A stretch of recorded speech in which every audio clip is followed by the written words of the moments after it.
Close your eyes for a second. It is a Friday evening, JFK Airport, New York. You just landed after 14 hours on a plane. Your legs are stiff. Your eyes are burning. All you want is to get to your hotel or your family's house and sleep. You are standing in the customs line holding your passport and your phone. You have a valid visa, maybe even a green card.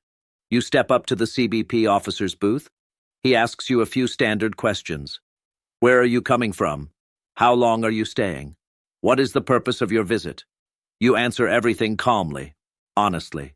And then he looks down at your hands and he says, "Please unlock your phone and hand it to me." Your heart drops. Your entire life is on that phone. Your WhatsApp conversations with your family back home. Your banking apps. That message you sent your uncle 3 weeks ago. That harmless joke you texted your cousin. You hesitate. You think about your rights, but you are scared. So you type your passcode and you hand it over. And in that exact moment, in those 3 seconds while you type that passcode, you made a mistake. A mistake so small, so innocent, so invisible that you had absolutely no idea you even made it. But because of that 3-second mistake, that CBP officer now has the legal authority to read years of your private messages, access your cloud storage, find that one conversation, that one photo, that one sentence that you never thought would be used against you. 2 hours later, your visa is canceled, and you are sitting in a detention room waiting for a return flight home. That is not a movie script. That is not a worst-case scenario. That is happening right now in 2026 at U.S. airports every single day. My name is Sakib. I am the founder of Global Immigration Updates. And today, I am going to do something that very few people on this platform are willing to do. I am going to go deep, very deep, into the official CBP Directive 3003-4049A. I am going to expose the 5 mistakes that immigrants make at U.S. airports that destroy their visas, cancel their entry, and cost them their American dream. I am going to tell you exactly what CBP is legally allowed to see. And I am going to reveal the massive, critical, life-changing difference between how they treat visa holders and green card holders. And I am going to tell you the 3-second mistake, what it is, why it matters, and exactly how to avoid it. So, if you are flying to the United States anytime soon, or if you have a family member who is flying, do not skip even 1 minute of this video, because knowing this before your flight will literally protect your future. Let us begin. Mistake number 1. Believing the Fourth Amendment protects your phone at the airport. Now listen, if you live in the United States, you have heard of the Fourth Amendment. It is the law that says police cannot just stop you on the street, take your phone, and read your texts without a warrant signed by a judge. It protects you from unreasonable searches and seizures. And millions of immigrants genuinely believe that this protection follows them into the airport. It does not. Here is the trap. The airport is not the street under United States federal law. There is something called the border search exception. At any U.S. port of entry, airports, seaports, land borders, the normal rules of the Constitution do not fully apply. The U.S. government has given CBP Customs and Border Protection extraordinarily broad legal authority to search your physical belongings and your electronic devices without a warrant, without a judge, without even needing proof that you did something wrong. And the mistake, the fatal mistake that immigrants make, is this. They argue. They say to the officer, "You cannot look at my phone. I know my rights. You need a warrant." Please listen to me very carefully. Arguing constitutional law with a CBP officer at the primary inspection booth is the single fastest way to get pulled into a secondary inspection room. It makes you look defensive. It makes them suspicious. And it escalates a routine check into a nightmare that can last for hours. You must understand the rules of the border before you cross it. And those rules lead us directly to the most dangerous mistake of all. Mistake number 2, the 3-second mistake. This is it. This is the one. The officer asks you to unlock your phone and hand it to them. You type your passcode, or you use your Face ID, and you hand it over. But in those 3 seconds, what did you forget to do? You forgot to disconnect from the internet. Now, I want you to understand why this is so critical. According to the official CBP Directive 334049A, the actual government document that governs how officers handle your electronic devices, CBP is only legally allowed to search data that is physically on the device itself. They are legally prohibited from intentionally accessing data stored remotely in the cloud. So what does that mean for you? It means your iCloud photos protected, your Google Drive files protected, your WhatsApp message backup stored on remote servers protected by their own policy. But, and this is the 3-second mistake, if your phone is connected to the airport Wi-Fi or to a cellular network when you hand it over, the officer might open an app or an email or a photo album, and your phone will automatically start pulling data from the cloud. Data that was not even saved on your device. Emails from 5 years ago, WhatsApp backups from another country, messages you thought were deleted, and suddenly they are reading all of it. The CBP Directive itself says that officers must request travelers to disable connectivity before a search begins. They are supposed to ask you to put your phone in airplane mode, but what if they forget? What if they do not ask and you hand over a connected phone? You have just given them a live window into your entire digital life-spanning servers across the globe. So here is what you do every single time without exception. If a CBP officer ever asks for your unlocked phone, take 3 seconds, swipe down, turn on airplane mode, turn off Wi-Fi, turn off Bluetooth, and only then hand it over.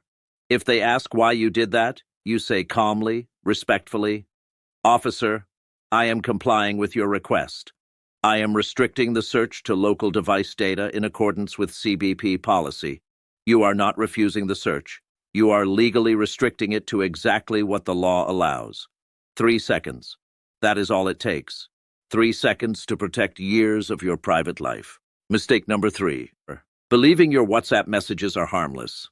I hear this all the time. "Sakib, I am not a criminal. I have no drugs. I have no weapons. Why would I care if they read my WhatsApp?" And then they say, "Besides, WhatsApp is end-to-end encrypted. The government cannot read it." Anyway, let me give you the brutal truth on both points. First, end-to-end encryption. Yes, WhatsApp encrypts your messages while they are traveling through the internet. While they are in transit from your phone to another person's phone, no one can intercept them. But the moment you unlock your phone and hand it to another human being, encryption means absolutely nothing. They are looking at the screen just like you look at it every day. The messages are right there in plain text for human eyes. Second, CBP is not just looking for criminals. They are looking for intent to violate immigration status. Let me give you a real documented example of how this works. A young man arrives at a U.S. airport on a B1, B2 tourist visa. He tells the officer he is here to visit Disney World 2 weeks. That is it. The officer searches his phone. They find a WhatsApp conversation with his uncle in New York from 3 weeks ago. The message says, "Uncle, I am coming next month. Can you help me find a cash job at a gas station?" That is it. One message. Maybe it was a joke. Maybe it was serious. It does not matter. Under the Immigration and Nationality Act, that single WhatsApp message is legal evidence of immigrant intent. It proves he intends to work illegally in the United States. His tourist visa is canceled on the spot. He is issued an expedited removal order, and he is banned from entering the United States for 5 years. They look at your photos. Did you pack a resume in your bag? Did you photograph construction sites or storefronts? Did you text your spouse saying you cannot wait to live with them in America forever? Even though you only have a tourist visa, every message, every photo, every note. If you are crossing a U.S. border on a visa, your phone is the most powerful witness against you. Do not treat it like a private diary. Mistake number 4, not knowing the difference between green card rights and visa rights. This is where the real panic sets in. An officer looks at you and asks for your password. Can you say no? Can you legally refuse to unlock your phone? The answer is yes.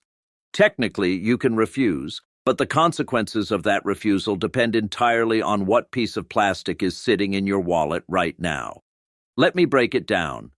If you are a non-citizen entering on a temporary visa, a tourist visa, a student visa, an H-1B worker visa, you have the lowest level of rights at the border. The legal burden is on you to prove that you are admissible. If you refuse to unlock your phone, the officer can say you are not cooperating. I cannot verify your story. I cannot confirm you are admissible. Entry denied. Visa canceled. Next flight home. For temporary visa holders, refusing to unlock your phone is almost always a fatal mistake. But what if you are a lawful permanent resident? What if you have a green card? The law is completely different for you. A returning green card holder cannot be denied entry to the United States simply for refusing to provide a phone password. Let me say that again very clearly. They cannot take away your green card and deport you just because you refuse to unlock your iPhone. That is your right. However, they can make your life very difficult. If a green card holder refuses to unlock their device, CBP can seize the phone. They give you a receipt. They let you enter the country, and they send your phone to a forensic lab to be cracked. It could take weeks. It could take months. And when they crack it, they will copy everything on it. So the dilemma is real. Do you unlock it? Surrender your privacy but keep your device? Or do you refuse? Protect your privacy in the moment? Keep your status, but lose your phone for months? There is no perfect answer. But you need to know this difference before you are standing at that counter. Not during, before. Mistake number 5, triggering an advanced search. Under CBP policy, there are 2 types of phone searches. A basic search, the officer picks up your phone, swipes through with their fingers, looks at your apps and photos. They can do this randomly, no specific reason needed. Then there is an advanced search. This is where things become terrifying. They take your phone into a back room. They plug it into a specialized forensic machine, and they download your entire hard drive. This machine can recover deleted WhatsApp messages, hidden photos, wiped emails, your complete location history, every app you ever opened, everything. Now, here is the critical protection you have. CBP cannot perform an advanced search randomly. Under their own policy, they must have reasonable suspicion of a specific violation of law or a national security concern before they can plug your phone into that machine. So what gives them reasonable suspicion? This is where immigrants hand it to them on a silver platter, acting excessively nervous, sweating, trembling, changing your story mid-con conversation, saying you are visiting for 2 weeks but having luggage packed for 6 months. And the biggest red flag of all, having a phone that was completely factory reset the day before your flight. If your phone looks brand new and empty when you arrive, they see that as evidence of hiding something. And that suspicion is all they need to legally justify an advanced search. So stay calm. Answer questions directly. Do not over-explain. Do not give them a reason to escalate a basic search into an advanced search. Your composure is your protection. Now let us bring everything together. Your 2026 Airport Survival Plan. Write these down. Step 1. Before you leave for the airport, clean up your digital house. If you are on a temporary visa, go through your messages, your emails, your photos. Delete anything that could be misinterpreted as an intent to work or stay permanently in the U.S. Do not rely on passwords or hidden folders. If it is on the device, assume they will see it. Step 2. Log out of your social media apps before you land. Log out of Facebook. Log out of Instagram. Log out of LinkedIn. If the apps require a password to open, it adds a layer of friction during a basic search. Step 3. The 3-second rule. If an officer asks you to unlock your device, immediately swipe down and turn on airplane mode. Disable Wi-Fi, disable Bluetooth, restrict their search to only what is locally stored on your phone, exactly as CBP Directive 334049A outlines. Step 4. Know your status before you land. If you are a visa holder, comply but use airplane mode. If you are a green card holder, you have the right to refuse a password, but your device may be seized.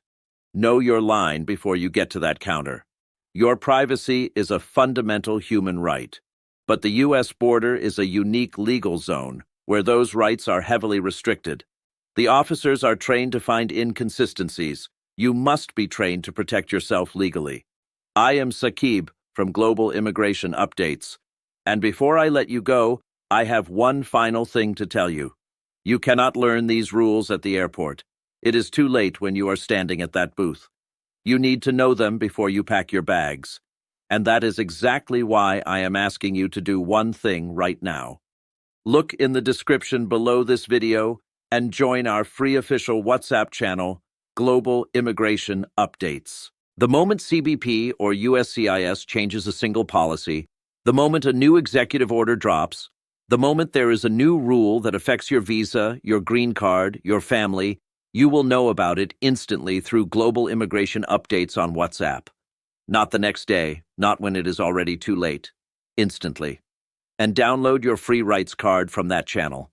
One page, everything you need to know at the border in your hands before your next flight. If this video helped you, and I know it did, hit that like button right now and share this video into your family WhatsApp groups, ironically, to protect their WhatsApp. There is someone in your family, in your community, who is flying to the U.S. next week, who does not know any of this. Send this to them right now. It could be the most important thing you do for them today. Stay informed, stay protected, and I will see you in the next